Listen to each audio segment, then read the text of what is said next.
Ito yung ano tayo, yung monthly support mo na 2,000. Yeah. Galing kay Ma'am MC yan. 100, no? Yan. Salamat, ah.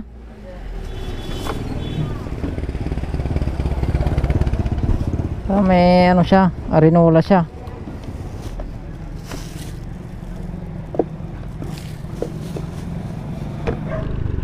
Mulan na. O, is tatay.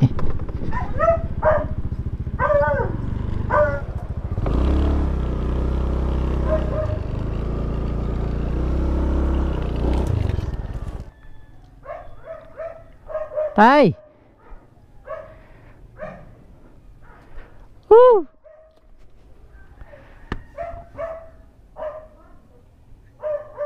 Tay!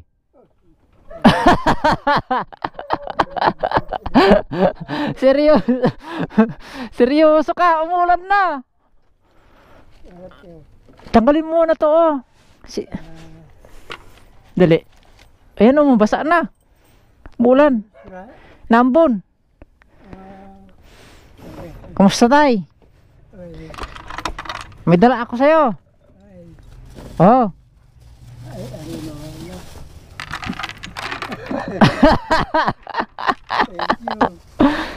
Ayan, dali. Hindi pa naman ayos yung CR mo.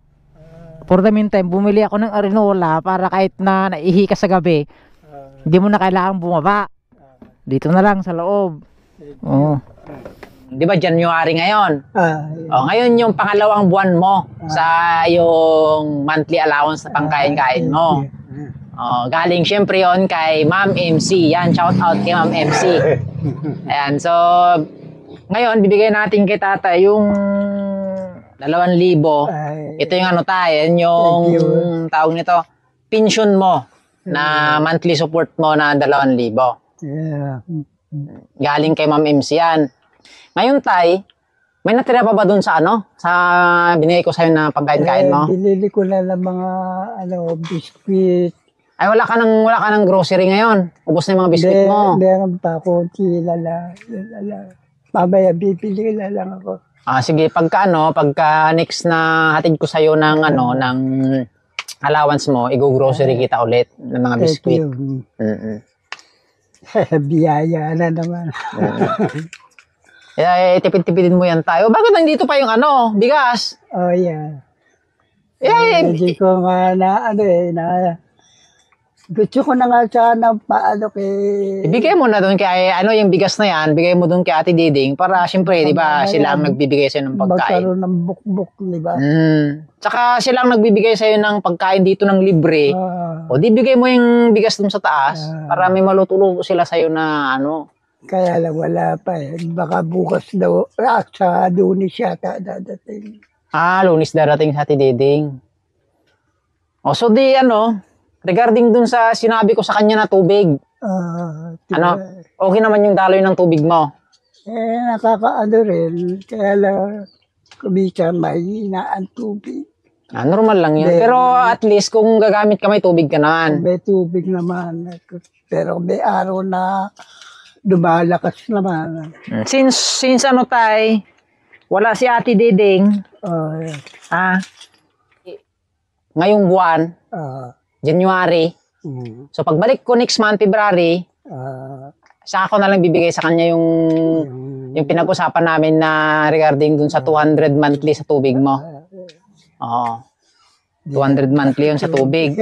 So baka by next month, bigay ako sa kanya ng 400 para sa buwan ng January at saka sa buwan ng February. Next month na yun, pagbalik ko tay. Kasi uwi pa ako ng Mindanao next month. Layo? Uwi ako ng Mindanao next month. So, after ng uwi ko na nun, na yun mga bandang second week ng baka second week ng February, nandito na rin ako sa Manila. Buti wala na gulo sa Mindanao. Wala na. So, ingatan mo yung tayo, yung tawag niyan, monthly allowance mo. Pag ganito tayo na kunyari, pag ganito na hapon, anong ginagawa mo lang dito? Naglilinis lang ako o kaya Pag wala akong masyadong ginagawa, yung susulitaryo lang ako dyan. Ah, solitaryo. Anong inuulaan mo kung kailan ako babalik? Wala kasi yung solitaryo, guys. Yung sa baraha, di ba? Wala. May bumibisita ba sa'yo dito?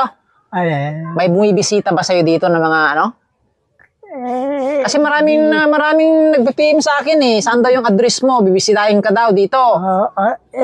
Basta tatala, alam. Hindi, meron nang pumupuntang tao dito, wala.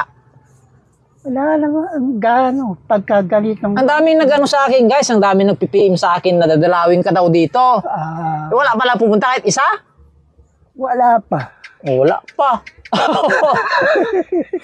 Ang dami nagpi-PM sa akin, kuya. Pahinga ka na address ni tatay na dadalawin ko doon. Noong Pasko, meron dati. Pero Wala pala. tapos hindi na nauli. Sabi na babalik, tapos hindi na wala bumalik. Hinihintay ko nga na bumuhos yung malakas na ulan eh. Kasi titignan ko kung... Hindi naman. Nasubukan mo na dito na sobrang lakas ng ulan? Pero nandito ka na? Dito, hindi naman bulan. Nung simula nung matira ako rito. Hindi pa umulan? Hindi na bulan.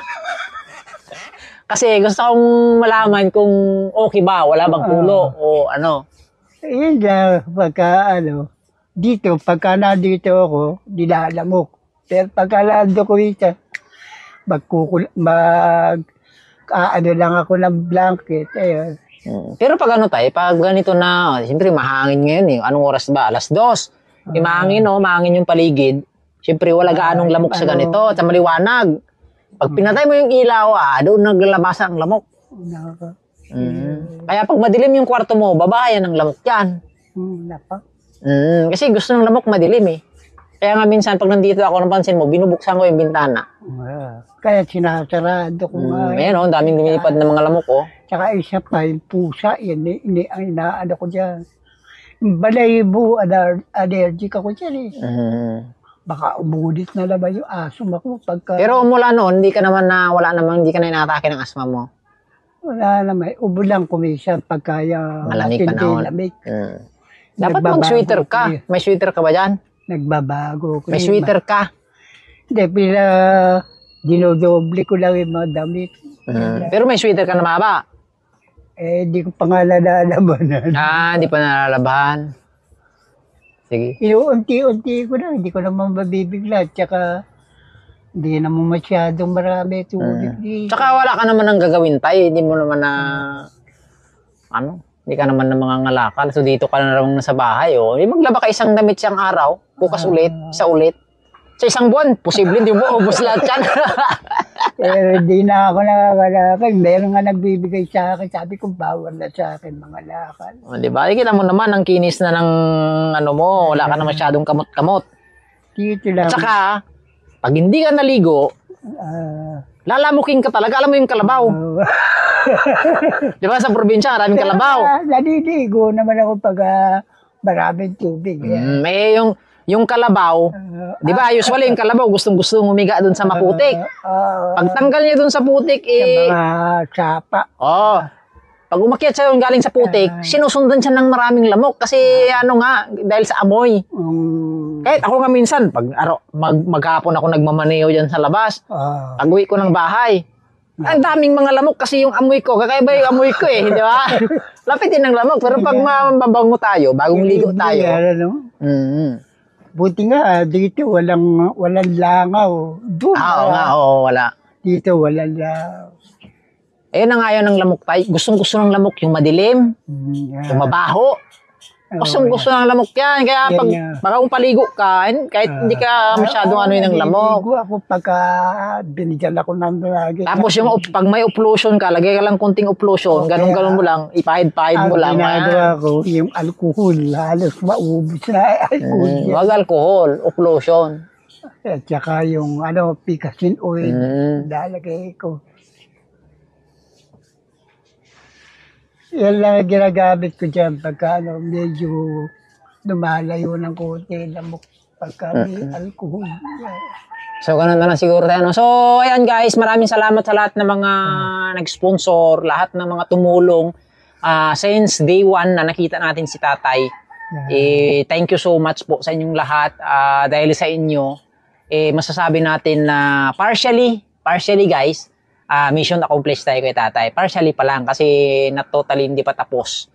Ayan. So kahit papaano, malayo na ang narating ng ating mga ginagawang pagtulong kay tatay simula nung nakita natin siya doon na nangangalakal. Gumanda yung kalagayan ni tatay guys dahil sa mga tulong ninyo.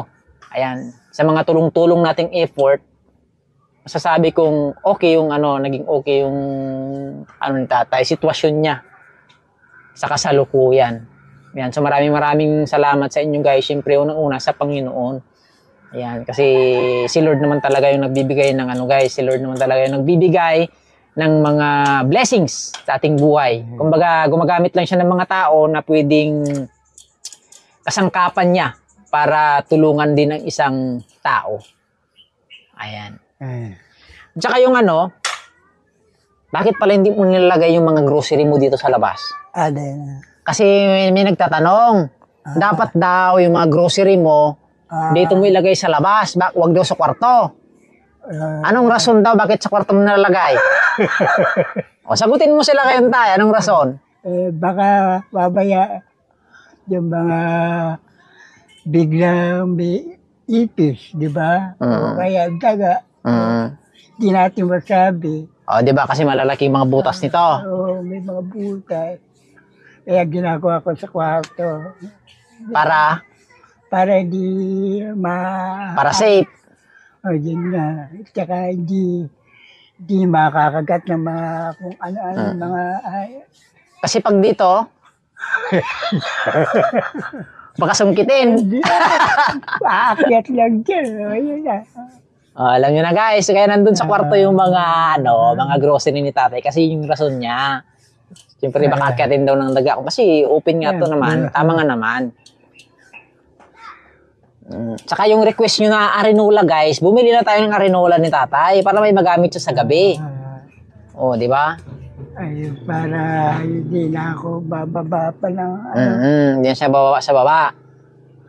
Regarding sa tayo, regarding dun sa papa-general check-up tayo. Ang dami ditong ospital. Kaso, kailangan pala kumuha ng numero. Meron pa. Alas 5 ng umaga, dapat nakapila na daw doon kasi may numero daw silang binibigay. Grabe pala. Kung alas 5 ng umaga, dapat alas 3, nandito na ako sa'yo. Alas 4, pila na tayo doon. Tagal, Kakayanin mo, Biro. Pero daw dyan sa sa Angulo, balita ko lang. May nakontak ako dito. Clinic yon. Alas 10 na umaga yata ang open nila doon sa mga general check-up. Tapos, mayroon na rin silang sariling mga laboratory doon. Dadaanan ko muna yung clinic doon. Tatanungin ko kung ano yung mga kailangan. Para pagpunta natin doon, dire-diretso na tayo. Pupuntahan ko muna yung clinic. Oo, saan na ba saglit? Ay, ingat ka dito tayo.